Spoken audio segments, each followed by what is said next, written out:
homesteading. It's a growing trend, but can you do it in the city? Kim Butler of Urban Homestead Hub is doing it, and she talks about how you can do it too.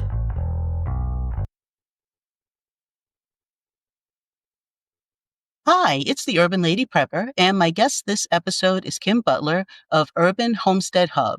Kim is a master gardener, urban homesteader, and SEO strategist, blending her expertise in DIY sustainability, digital business, and community resilience to empower modern city dwellers to take control of their resources. With her years of experience, Kim shares practical, no-nonsense tips on growing food in apartments, reducing reliance on store-bought goods, and preparing for uncertain times without needing acres of land. You can find her online at urbanhomesteadhub.com and follow her on the socials, which is where I found her. I'll include her links in the show description. So, Kim, thanks for being on the show. We got into the mid-80s today in Atlanta. Was it unusually warm down there in Uh, Florida today, too? I wouldn't say unusual, but it's in the 90s right now for the next couple of days. So I guess that is a little unusual. Seems a little early. Ugh, that's already hot. So you're out in Tampa now, correct? hmm I've been in Tampa for a little bit over a year. How are you liking it so far? I like it a little better than Orlando. There's definitely more of a push for gardens. They have the coalition of community gardens down here. The mayor has been sectioning off funds for people to join these gardens. She'll come to different conferences, and so yeah, I feel like there's definitely much more interest here, and so that's why I think I like it a little bit better than where I was. Okay, so you've always been in Florida. It's not like you moved from up Oh north or something like no, that. I'm originally from California and I left that's a long story, but I left California to move to Germany. I'm not in the service. I just really liked Berlin and moved out there for about 5 years. And then I moved to Atlanta, and that's where I heard about the Master Gardener program. And then I moved to Orlando. Like, Well, I'm in Atlanta now, and I haven't got into the Master Gardener thing. mhm. But what got you started on your journey with this whole thing? Did you intend to become a Master Gardener, or was it just happenstance? Really just happenstance. I had friends that gardened. I never thought I could grow a plant and decided to just go to a community garden when I moved to Georgia. And then that's when somebody was like, would you be interested in that? And then I moved to Orlando and decided to take the chance. I think it was the first year of COVID where they had the online courses. So I was able to get the designation. Yeah, so there was absolutely no like an in-person group situation because of COVID, or it was just all strictly online? Yeah, ours was strictly online for Zoom sessions. And then afterwards, I was able to get my hours. And now I do a lot more in person events when I can. And how long did that process take? Takes about 11 weeks. So I think it's pretty simple, especially if you're doing it online. You have a lot of books that you can read. And every week we're going through the chapters and quizzes and stuff like that. So it's pretty simple to get a grasp of. For someone who might be gardening and growing some of their own food right now, how much of a leap is it from what they're already doing to taking a course like that? What would be what would be the big takeaway for them to make that move? I would say if you have the interest, because I didn't even have the space. And a lot of the subjects about palms and things, I was just never going to experience. A lot of things about lawns, I was never really going to experience personally. So find the subject that you like. And it's pretty general. It's a lot of vegetable gardening, a lot of bug identification, leaf identification, and then just kind of focus on that. Okay. Now, are you a prepper as well as a gardener? Because I think that if you're gardening, you're already kind of prepping, but are you doing other sort of prepper type things other than that? I think I am a baby prepper. There actually is a really cool store. I remember in Marietta, Georgia, that is a whole prepper store, and they would teach classes, and I would go over there, and that was my first introduction into prepping. And I knew if I was going to move to Florida and they had these hurricanes, that I should at least have 2 weeks out of some water or some access to get clean water and then candles and things like that, and just having canned goods and stuff like that. So I would say definitely new. And is this something that you think you're going to get deeper into? Oh, yeah. I have definitely met people who are so much down the pipeline. So I feel like there's so much to learn. And with the hurricane season that we had last year, and I think it's going to get worse, I think it's Yes. time for me to really start investing. I've been looking more at like a power source to have if things go off for a while or a bug out bag, things like that to have. More than happy to help you with that. That's that's kind of like my whole thing. Right. But one of the things that I try to do is because it's a whole urban thing is to let people know that there are community gardens. Yes, you can grow things in a small space in an apartment. So with people looking to grow more of their own food, what advice would you give someone who's just starting to get into gardening? Start small. Start with things that you want to grow and then look at the back of the seeds. I would never recommend for somebody new to start with just seeds and putting them in the ground. Actually, I would say if you have maybe a small hydroponic setup, I have one on my counter, or just something really easy like that where it's just plug and play, then sure, you can start with seeds. But if it's in the ground, I would definitely say start with transplants, start with herbs, easy to grow herbs like parsley, cilantro, and then figure out, what you can grow in your area, when is the best time of year. I was just having a conversation with somebody talking about growing carrots and potatoes and broccoli and just all types of different stuff that I was like, you cannot do all of that together. Please Yeah, don't do all of that. So carrots were not fun. They're not easy. no. Um, but one of the things that I express to people, especially if they're starting out, that there's no shame in getting baby plants or Mhm, getting something from the store. Just go to the store, get the little organic, already started pepper plant, mhm. just to help build confidence and that you don't have to stress out whether or not this is going to sprout, because that was very stressful when I first started getting into gardening and growing from seeds.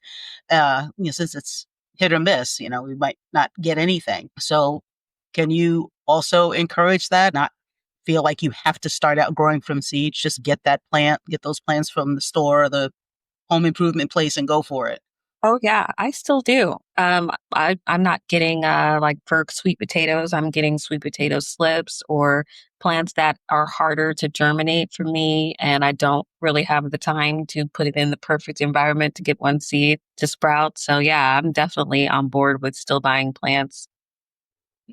um, you know going through your blog and the different things that you've had on social media, you appear to kind of do everything. You use a mix of growing techniques. I've seen you do the hydroponics, you do Mhm. containers. I saw you had regular in the dirt gardening. Yeah, What is your preferred method, and what do you feel are the pros and cons of each? I really prefer raised bed gardening, and that's just because I like to get my hands dirty. I think it's a nice, relaxing experience, especially for what I do all day staring at a computer. Sometimes it's just nice to get your hands in some actual dirt. So I prefer that. And plus, you can control the soil a little bit more because everything's so sandy if you put everything directly in ground. Yeah, I agree. Especially here with the clay in Georgia, it's awful. For all the amending you have to do to make anything grow in it, you might as well just get a container or a planting bed and just not deal with that hassle. Oh, yeah. Um, Now for hydroponics, I've done okay with it when I've tried it on my own, but for some reason, it just seems like the quality wasn't quite the same, even with doing the plant food. And when I tried to transplant them into the dirt, there was this weird sort of struggle, and a couple of them made it, and some of them did, or other ones like kind of creeped along, but then was okay. So, is it something I'm doing wrong, or is that just the nature of it's a different type of technique? I think because I've transferred stuff, I've tested it with herbs, and some people I've seen do full on fruits and things like that, like tomatoes. I think for me, I only grow lettuce now in it. That is seems to be the best way. The roots aren't going to be too long where you have to and plus, it grows really fast. It depends on the variety you're going to use. But for me, lettuce has been just the easiest thing. And I think a lot of the seeds that some of these companies sell with it, I would say get your own seeds. but you definitely lean towards the container gardening, and hydroponics is just good for more like, well, how about just leafy stuff in general, not just lettuce, but something like spinach Oh, or yeah. something like anything leafy. Yes, especially something that you're going to harvest pretty regularly because of that root structure. They can get a little moldy. I've been finding that issue out as soon as the roots start to get just too tangled up, then the plant starts to die. Okay. So looking at the different ways to grow, what are the pros and cons of each one? For if they're in a small space, if they had to choose a method, what would you recommend where they're at? I would say, so the pros and cons for each method. For raised bed gardening, of course, you're going to have the space issue. And, where could you put these raised beds? I've been lucky to find community gardens, but not everybody has that access, especially if you're short on space. I would say if you have a balcony with more than 6 hours of direct sunlight a day, then you can grow pretty much everything except maybe tomatoes, flowering plants, like something that's a little less sunlight intensive. If you have a low light situation, or perhaps you can put grow lights there. I would also say the drawback is that, of course, there's not so many things you can put in one pot. A lot of times, it's just going to be one plant, one pot. And then also, you're still going to have to worry about soil amendments, things like that, maybe feeding them a little bit more than you would in the raised bed where you have beneficial bugs flying by to have that. So with container gardening, you still have to really be on it with your soil amendments. And then with hydroponic, I think it is definitely the easiest. Like, let's just get something started. I want to see something grow. I think that's perfect. And because I often don't even use the nutrients, I would just say the biggest drawback is I use purified water, no water from the sink. So the Florida water, something is in it and it's killing the plants. So I don't know Well, what's going on. one of the earliest things I wrote about when I moved, because I'm originally from New York, and New York actually wins awards for its water. Our water is awesome. And when I moved to Georgia, I'm like, well, the water here must be fantastic. I'm sure it's fresh. And Mm-mm. as soon as you turn it on, you're like, what's that smell? And my dad's like, no, you do not drink it from the tap. You Mm-mm. filter your water. Don't give it to your pets. Just it'll make you sick. Just don't do it. I'm like, ugh. Oh, yeah. And It's a real the shame. yeah, and it's and you would think being down south that the water would be better, and that's just simply not the case. Yeah. For grow lights, do you find that grow lights are effective for doing things beyond just starting? Because mainly I've used them to kind of get things going and then moving them to the garden. Do you think that if someone has the space, they really could just use grow lights if they're in an area that doesn't get a lot of sunlight? I use grow lights for just my herbs that I have in little pots, and I just use them. And the herbs that I have are thyme. I have some dill and some chives, and I just put them under the grow light. And I use a lot of them quite often, so they're always, just trying to grow back. So I think it's perfect. It's a little setup that I got that just has like the little lights on the top, and then it's in a wood kind of frame. Then I also have a greenhouse, but I do that a lot for seed starting.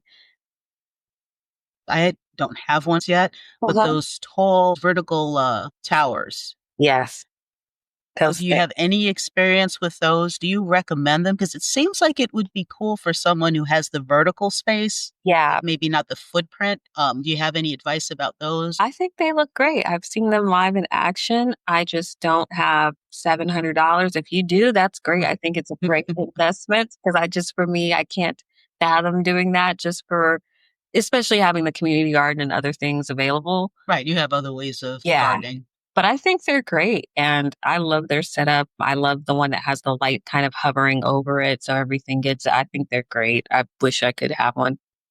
Would you believe that would be a good option for someone, either their balcony doesn't get a lot of light or they don't have a balcony? Oh, yeah. That would be worth the investment. I mean, how much food would an average size one get? I know you can get them in different sizes, but would it be enough for a family, or is it the kind of setup where, maybe one person or a couple? Definitely depending on what you grow. Again, I really just think that hydroponics is great for more lettuce and herb. So if you can figure out, drying your herbs or vacuum sealing or ways that you can hold on to it, I do think it could maybe if you're eating a salad every day, if your family's eating a salad every day or lettuce type of foods, yeah, I think it's great. And then you can have maybe a balcony full of other things that you couldn't grow. And then I also tell people if you really are just bad at kind of growing those things, in addition to having the tower, you can go to different CPA boxes where you have local farmers who are growing stuff that you don't grow, or just talk to your neighbors if they're growing stuff. If they also have a tower, maybe you guys can share between the two of you. But I do think that it's a beneficial tower, and I think it would grow a lot. For me, I don't eat so much vegetables. So I'm like, "Oh, Yeah. as much as I grow How things, ironic. I eat my salads," but I'm like, "I think that would be way too much lettuce for me, but a family, sure." Yeah, now, for something like the onions or potatoes, is that something that someone can manage in an apartment with a container? Because it seems like you can Oh, grow a potato in pretty much anything. oh, yeah, they will grow in pretty much anything. I like cherry tomatoes to grow indoors, that's really great.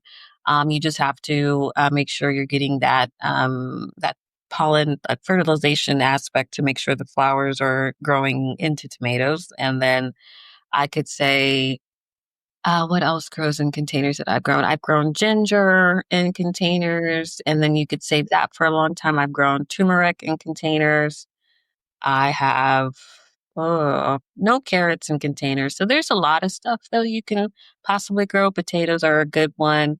And I think almost perfect to grow in a container because of the disease aspect. Florida so sensitive to bugs.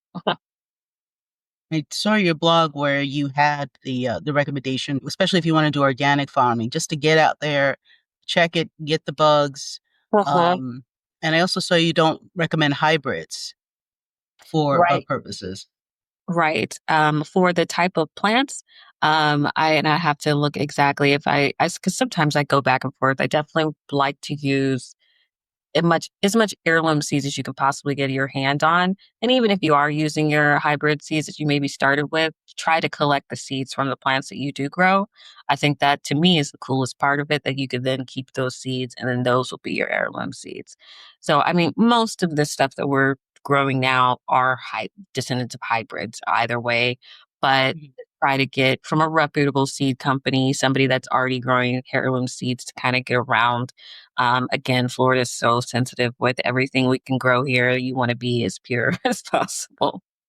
I saw that you have your plot out there where you are planting things in the dirt and your greenhouse. Do you have a dream space for your homesteading process, or are you okay with where you're at and you think it'll work Um, future for you? oh yeah, I would love to have more space. I know I don't want to do it in Florida just because of property taxes and there's zoning issues with having a tiny home, because that would be my dream setup, is Mm, a larger tiny home or maybe a shipping container home. But I was mhm, looking into it with a realtor. It's just really difficult here and they only put them in certain areas of the state. But that would mhm. be my dream setup, to have mostly more garden than house and be able to at least have a space to process everything, but also have a space that maybe people can come and learn. And then I can also have like in person classes and things like that. That would be the dream. Awesome. The last blog that I just put out was about many single women or single moms. They want to get more into going off grid. There is the logistics of exactly what you're talking about, the zoning, the housing. There's so many different places have their different rules. So I'm glad that you said that because it kind of emphasizes that, yeah, it sounds great, but where you want to go and what you might want to do might not be allowed. Yeah. So to definitely educate yourself on the area you're going to. Right. And is that what's ultimately getting you all the way out of Florida, or I think overall, this wasn't exactly, and no shade to Florida people that are cool, but this wasn't really the state that I've dreamed of being in for the rest of my life. I really like Georgia. I like the seasons, that there's still seasons. I really like Savannah, so I was thinking about going there. It's still affordable and it's a little cute town because I do, it's beautiful? yeah, Yeah. I love more urban areas just for cultural exchange. There's more things to do. I don't want to be too far in the country, especially unfortunately in this country. So can't be too out in the countries. And I feel like Savannah is perfect and I can still drive to Atlanta if I want or to the beach if I want. Yeah. That's one thing I like about Atlanta. When I moved here, it's like, oh, they still have seasons. I mean, it doesn't have a New York winter, but Right. still seeing the seasons change. And Georgia's beautiful in the spring. I don't think there's anything prettier when everything starts growing and you start smelling all the flowers. It makes up for all the bugs. At least for me. Oh, I hate bugs. I do. Yeah. I miss growing cucumbers in Georgia though, because that was such a perfect. Here in Florida, they're just bug riddled. I've stopped even trying to grow them, but I was just thinking I miss being able to do that up there and how green it is up there. It's just so beautiful. And I love cucumbers, and that's the one thing I always have the most trouble trying to grow. And last year, they were just a sorry batch. I just couldn't get them to and it wasn't even the bugs. It was just weird. I don't know what I did wrong. But then last year, they just kind of came back by themselves. Oh, But some of them kind of looked like melons. They were oh, like I'm like, what's happening? they can do that sometimes. Yeah. What did I do wrong? Oh no, they just do depending on the variety. I've seen round cucumbers. I've seen a round banana, which kind of just blew my mind. Yeah, I had no I idea don't know if I'd recover from that. that was interesting because I didn't realize because we only grow. That's one thing I have learned about this Master Gardener course. We only grow one variety of a lot of our food, unfortunately. One of those being bananas, and there's just it's the crops are sometimes being decimated because the way that we farm is just doesn't in line with how nature is replenishing the soil, and it's just so there are other varieties of fruit that I was like, I didn't even know that this existed. That's really interesting. And I wish we had more variety. I think that's also another benefit of gardening that you find so many things that you just didn't know existed before. Is there anything in particular that you saw that you were going to try to grow or that you've tried to get I, going? I grew a loofah. That for me was like, whoa, I didn't know this was a whole thing. I And didn't either. It's like, wow, without plants. I don't know what I thought it was before. yeah, I thought it It, was a sea sponge, but then I realized, oh, these are two different things, sea sponges mm, and that. And then you can save them for so long. That was really cool to see. I'm trying to think. I grew sugar baby watermelons, which were like a little mini watermelon, which I thought was pretty neat. And I grew something called shampoo ginger, which is like a ginger. You can't eat it, but there's a little bulb that's red. If you squeeze it, this liquid comes out and it's like a soapy smell. And people use it to rinse their hair in Hawaii or Thailand. I think it's native to those particular areas.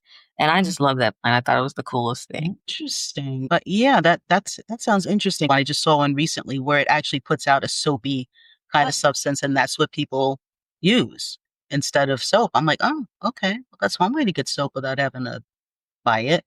Oh, Um, yeah. easily does loofah grow? I'm just curious because Oh, I've my God. seen them and they grow like long and stretchy. It was like a weed after a while. I'm like, I don't want any more loofah. This weird reduction. It took over my entire garden. And because they warned me, they're like, this is all you're going to grow is just loofah. So if you do want to grow Wow. loofah, have the space. There are certain plants that are just like, if, for example, if you grow mint, never grow it in Yeah, the. I was gonna say mint. Oof. I'm still finding pieces of mint, and I'm like, I pulled this up a couple seasons ago. It will never die. Yeah, mine powered back. Even once it got cold, I didn't do a thing. It just shot up like, yep, I'm I'm back. here. Like, I know. There's no getting ready. Actually, in time, the time was anxious to come Yeah, back too. Time's pretty tough. I'm like, oh, okay. yeah. One less thing for me to do. But the little small melons sound good, especially if you're in a small place. You don't have to worry about getting some honking, award-winning Exactly. watermelon. Yeah. I mean, was it easy to grow too, or Oh, but it? it was easier than I thought. The hardest part for me, it was like a dance of when to harvest because it looked harvestable and I'm like, okay. And then you would cut it open, not ready. Or then you cut it open and a bug got to it. So it was like, how can I get this melon right at the time that it needs to be harvested? And I maybe got about four out of the 10 or 12 that grew that didn't get to somebody. that weren't, no, I probably more than four now that I think about it.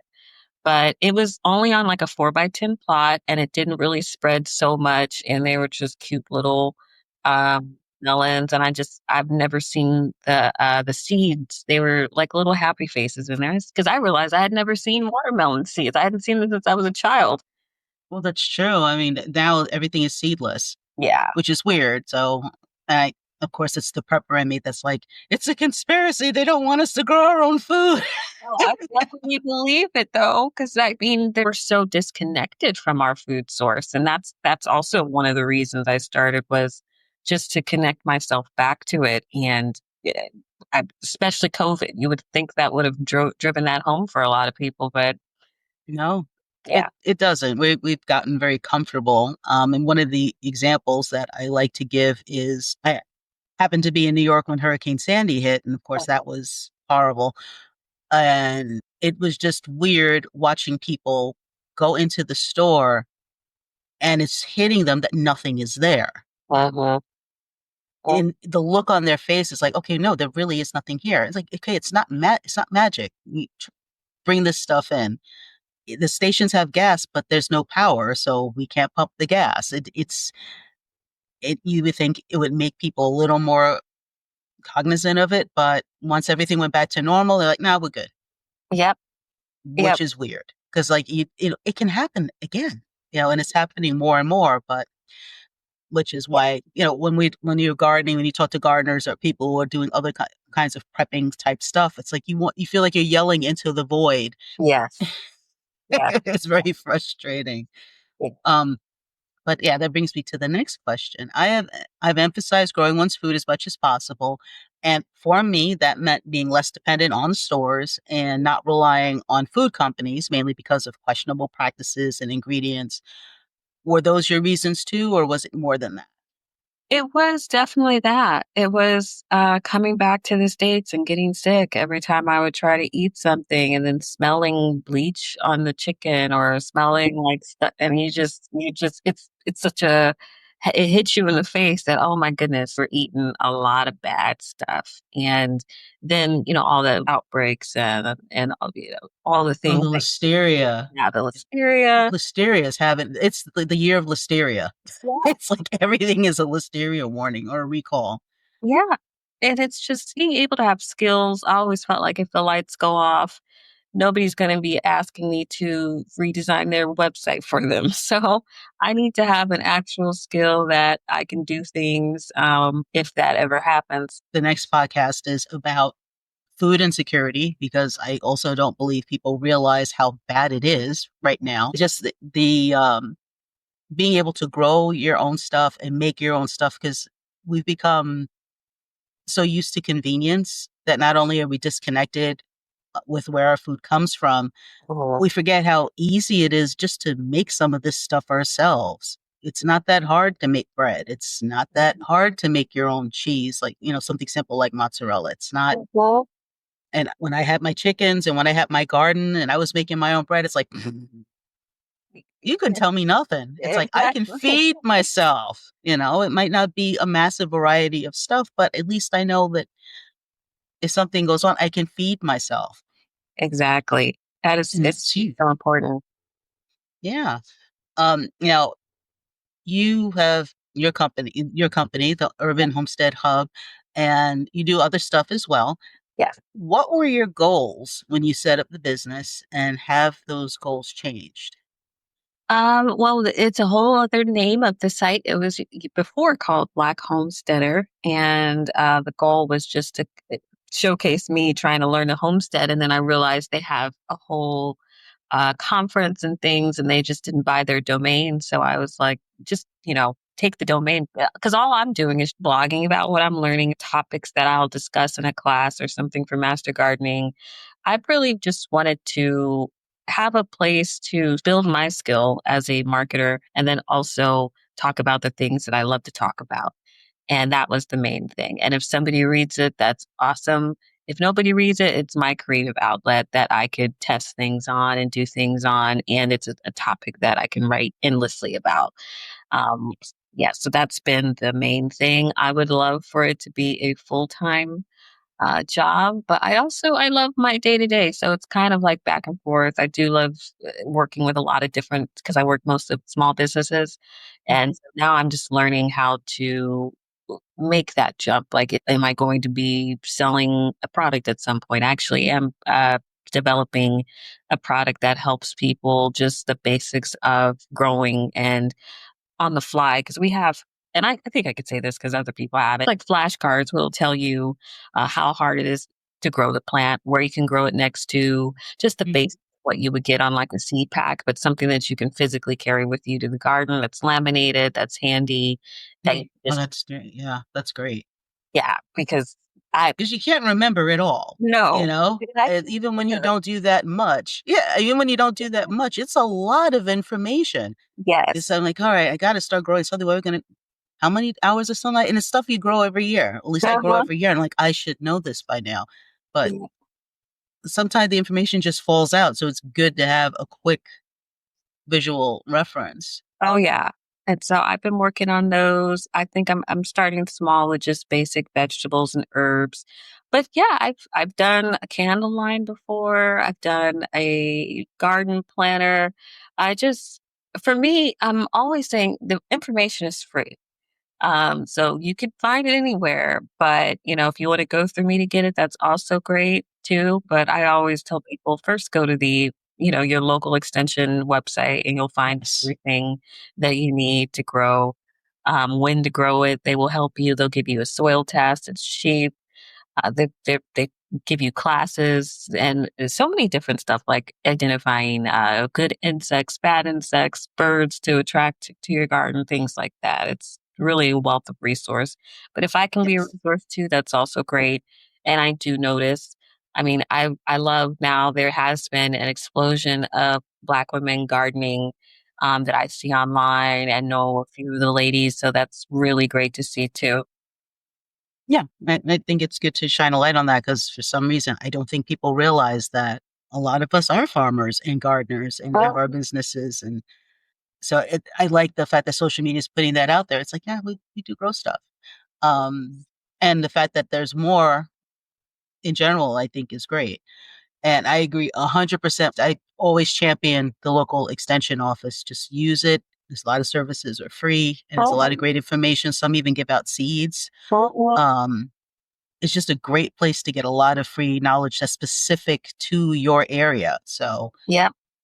We were giving out rain barrels too. So we try oh to be wow, really strategic. I've been trying to get them to focus more on the apartment dwellers and more HOAs because that's the biggest, I think, impediment to a lot of what they're trying to do because they really are down about lawns and really high on native plants and things like that. So I'm like, we have to start with people who are living in small areas that maybe don't own homes, so we can educate them on more container gardening, and then start with the HOAs who control how these people have these homes and trying to educate them about what's better for a lot of their communities. yeah, that's and a lawn is pretty, but really can't eat grass. But So it, I think that a lot of the American aesthetic of this perfectly manicured lawn, and it's just a whole lot of wasted dirt. You could at least be using some of that space to grow something that you can actually eat instead of this thing that looks like a pretty green carpet you're putting a ton of chemicals on. uh-huh. Um, and it's not, yeah, it's not doing you any good. It ain't feeding you. Yeah, I don't understand it. I used to drive around in Georgia all the time and just all this space you see and just nobody puts anything on it sometimes, and especially with the runoff that Florida has from all of this lawn care that people have, the type of grass they're using. I don't think people are really getting that link of where they're poisoning the environment and their lawn. It seems to be really not there. Yeah, I mean, and I'm not a scientist, but coming from New York and Long Island in particular, where the whole thing is you must have the perfect manicured lawn. And yeah, it looks pretty, but Oh, has an extremely high cancer rate, especially breast cancer. oh, I can't help but think that there's a connection to this overly chemical lawn, mhm. all this landscaping that requires all these chemicals, that it has to be part of it. I don't see how it can't be. That's wild. Yeah. So I agree. If we can kind of talk to the HOAs and say, we need to be a little more proactive as far as letting people just, if they want to grow some food on their front lawn, just deal with it. You Exactly. tell Karen on the HOA board to relax. She doesn't have to come out with a ruler and measure the grass. Just let people grow a little something, something. Would be nice. Yeah. Yeah, yeah, it would be. But starting with smaller homeowners, and it's a shame. I'm so surprised that Florida's down on the tiny home thing. Yeah, they had a community I knew in Tampa that they were renting out of.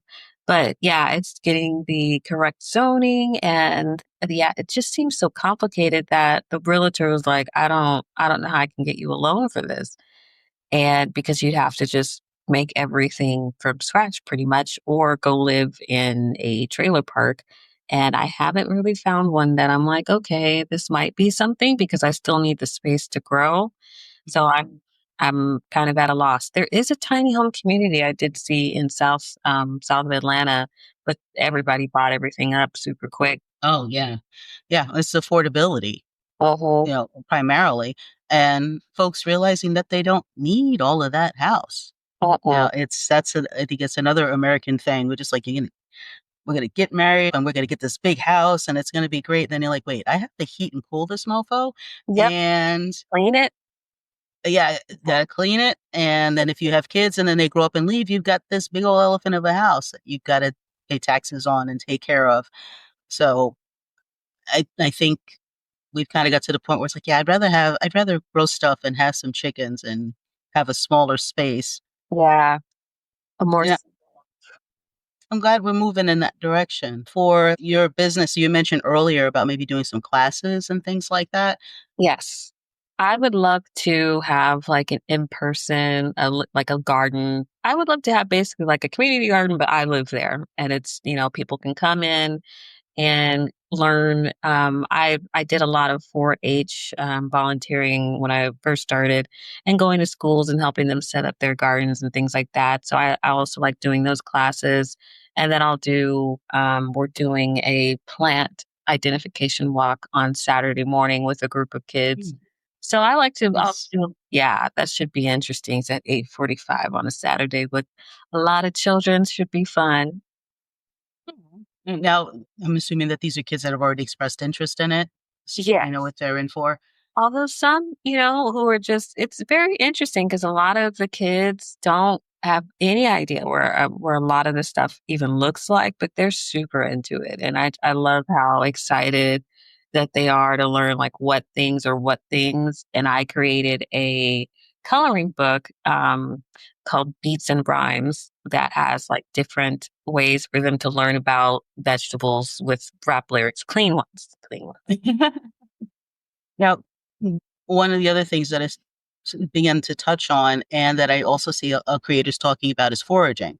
Uh-uh. Now, I've gone out and picked some random things out of the yard that I knew were edible, but some of these folks are like this one lady, Black Forager, love Yeah. her. Yeah. She's awesome. And she's like, yes, and you can make magnolia cookies. I'm like, I had the biggest magnolia tree. You mean to tell me I could have ate those things? It's amazing you find out how much of what we have is edible. Is Yes. that something that you're into or getting into? I would love to. She is on a whole other level. Oh, I've been trying to get absolutely. into classes. They don't really have so many. Like Georgia, I have to say, Georgia is definitely much more of a farmer friendly, like learning how to farm state. But Mhm. Florida, it's all concentrated a little bit more north and then like in the middle of the states. I'm a little far. So they have foraging events and gleaning events where you go and get the leftovers from somebody's farm that they can't put in a store. So they donate it. But I haven't had the chance. I would love to because I think that woman is amazing and I want to know like what could I eat and I really want to get into permaculture so I kind of want to create food forest for myself. Yes, that's kind of my ultimate thing. I just want to have pop where I could just grow and just have a food forest. Oh, And that I think that's a really neat trend that I've seen going on. It's just like, what, just we're gonna put these things together and we're just gonna let them grow. yeah. And, and I think it's great. Have you seen the lady from the Fluffy Butt Hut? I forget her. Love her too. Up and she's in Georgia. I keep saying I want to go down and see her. It's Uh-huh. like, yeah, we're going to the Fluffy Butt Hut. It's so great, and I miss having chickens. Absolutely, yeah. But it's when you see these creators, it's like you think I think I'm doing something, and I go on there and I'm like, oof, Yeah. I That, need to go hang out with them. I don't know nothing. yeah. She does everything. One video, I'm like, oh, you do that too? Okay. She's bad. Yeah, and then getting the kids completely involved, they're like immersed in that life, and I think that it's great. Because I grew up in Queens, Uh-huh. so I had no connection between the chicken I saw clucking somewhere on TV and the chicken that came from the store. Right. It was such a disconnect. It's like that's the same thing. Right. Yeah. It's super weird, and but when you see these kids, they're young, they kind of they get the whole thing. They're at the point where they haven't gotten so far removed from where it comes from, and even they're going out and knowing that they could eat those flowers or they could eat those berries. Uh-huh. And if it all hits the fan, those kids are going to be okay because they can go out they can drop them anywhere and they know exactly what they're doing. Yeah. And the rest of us are not going to make it. There's a lot of us that won't make it. Uh-huh. Um, would you think that that's something that you would incorporate in a future situation? Because it would be Yeah. absolutely complementary to what you're doing. Oh yeah. If I could just get somebody that can come, I maybe if she did tours, I'm sure she's been requested to, but I would love to. I think it's vital information to have. Um, the person that I am seeing, he did seer school, and so he's pretty good at it. But I'm like, I need somebody with more of a botany background to help explain. Maybe we should do that for one of our classes. Let me write that down. Yeah. There's another fellow on there. I don't know if you've heard of him called the Chocolate Botanist, Yeah. and he's great. I realized I was like, yep, I know nothing. I know nothing. So I'm gonna shut up and watch, um, because it's amazing the knowledge that's out there and just how much is available for us to eat. And with the food crisis that's going on, and that's only going to get worse, Yes. it's gold. This information really is absolute gold. Yes. You were speaking of someone. I'm twice widowed. I have no time in my life at all. I don't have the emotional bandwidth or the time to date. But you mentioned that you were thinking about getting into it or starting to get into it. Oh yeah. How is that working out with everything you've got going on? It's difficult to really find somebody that really wants to do it. You need, and I'm talking homesteading. Mhm. I would really love because I see all these couples. And I'm like, man, if I just had like one other person, I could probably get a lot of this stuff done a little faster than just me. Or finding, for me, I think though, no shade to the men, I just feel like it would be nicer to find a woman community if I do meet a guy, I do try to let them know up front what I like to do. Unfortunately, so many of them dismiss it as like a little hobby. And I have to explain, like, I know I'm busy. I have to do this. I'm doing this. I have to get a certain amount of hours and read regularly about this stuff. And they're just like, oh, yeah, your little hobby. So when you're done with that. So it hasn't been the best. And, just there's a lot of, especially like, big cities, a lot of folks like you grew up in Queens, I grew up outside of LA. A lot of people just think you are crazy kind of sometimes for getting into it. But, especially being, black folks, what we find in my experience of success is how far we can get away from a lot of these practices. When I had to realize, like, I was lucky. My mother grew up in rural Louisiana and she taught us how to sew. She taught us how to make a lot of things from scratch. She taught us at least like how to cook, slow cooking methods. And that was really helpful, and I've seen other children who didn't get that type of education. So I realized that that's why it's been a little tough in dating and trying to find people who first recognize that there's a problem and then that they need to do something about it. Yeah, I had a conversation with someone years ago, and what I mentioned the whole thing of when I was getting into prepping and just having things and getting into long term food storage and getting into dehydration and just the different methods of growing and preserving food. And it was like, why would you do that? Like, Mhm. you know, And it's so frustrating to try to explain, what happens if there's a disaster and there's no food in the store? What if Right. something happens, you can't leave your premises? Right. Eh, what are you going to do? Right. And just the attitude towards people who farm. Uh-huh. And I even wrote a piece somewhere where like teachers and farmers just completely crapped on. These are the people that teach our kids and grow our food. We should be doing better by them, Yes. and we also should be doing more of what they're doing. Yes. And because farming is such hard work, and I really feel for them, especially with what's coming down the pipe for all of them, and that's ultimately going to affect us too. So again, the more you can grow your own stuff, the less you have to kind of worry about those sort of things. And if you're sitting in a city thinking, "Hey, I can just run down to the bodega and get a sandwich," yeah, it's hard to find someone who thinks past, I can just run somewhere and get something, and things are going to get less convenient. And it's hard to explain that. Like we were saying earlier, it's like you're screaming into the void. It's like, it's not always going to be like this. You got to be ready. So Yeah. yeah, I've run into the same kind of thing where it's like, oh, wow, he's cute. Oh, of course he's married and has kids. Right. Of course he is. And I have to say them some of the bigger accounts, and I'm like, okay, of course they have like somebody together, and that makes sense. And I'm like, don't get yourself bogged down on where you are, Kim, because you're doing it by yourself.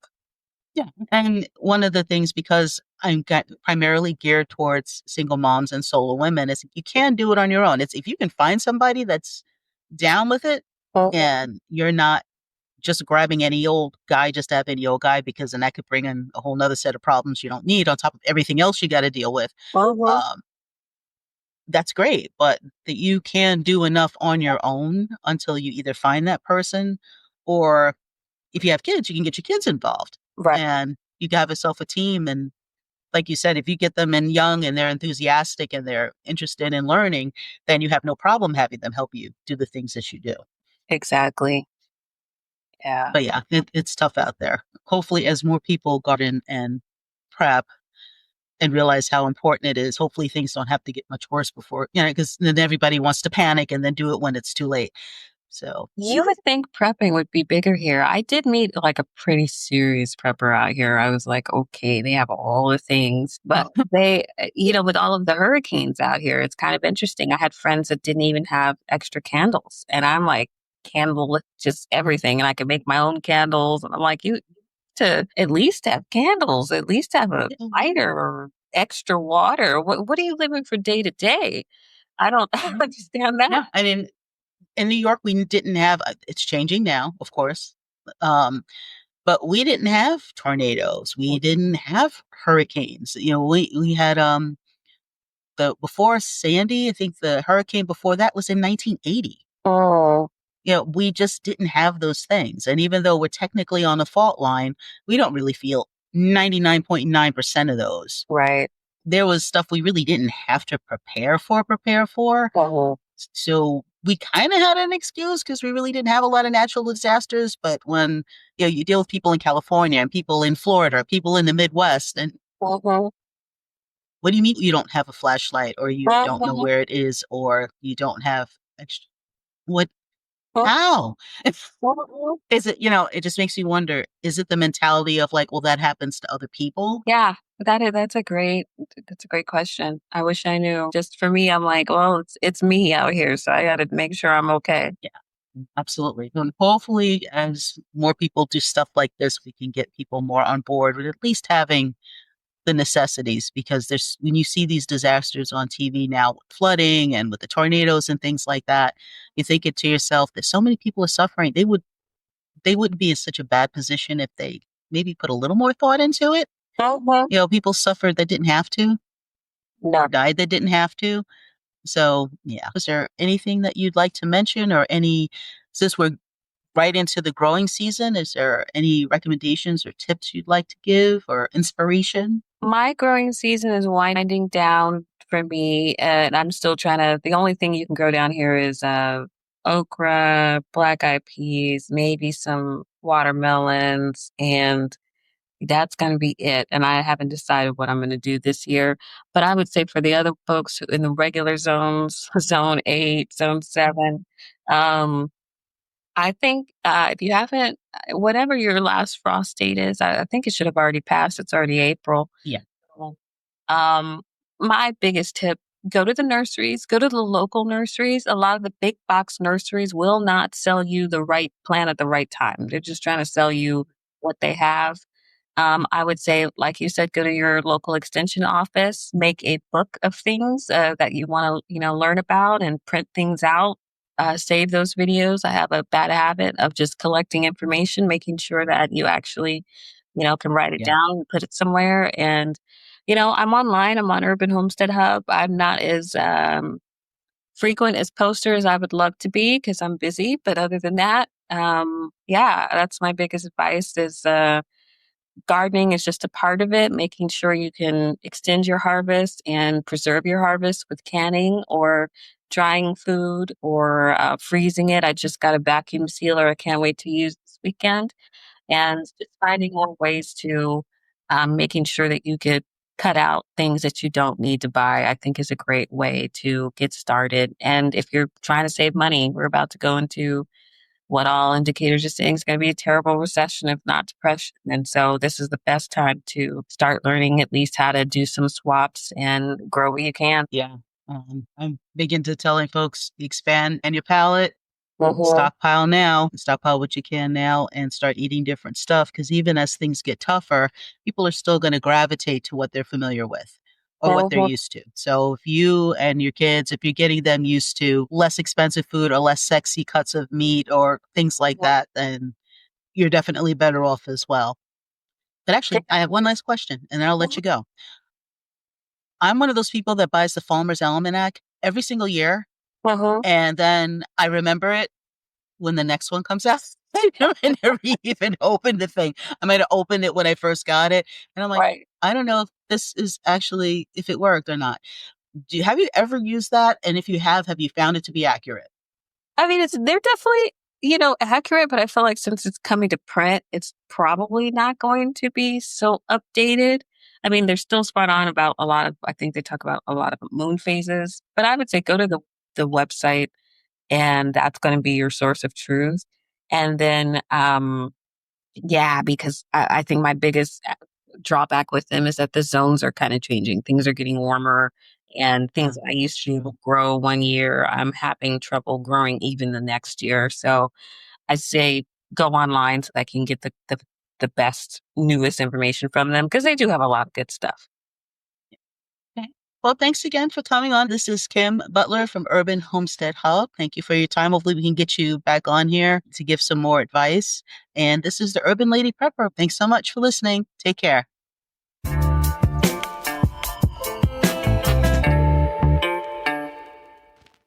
I'm sure I've given you some things to think about as you go through the upcoming week. Has this episode resonated with you? Let me know in the comments. Don't forget to click the link in the podcast description to get your free Essential Prepper checklist. While there, get one of my cool designs on a shirt, hat, mug, and more at my Redbubble store. Or you can always buy me a coffee or get a Jace case for your emergency medical needs. It helps support what I do, and I really appreciate it. Join me on the socials, especially on YouTube, where I'll be uploading videos for my blogs from urbanladyprepper.com. I appreciate your time with me. Stay safe, stay sharp, and be ready.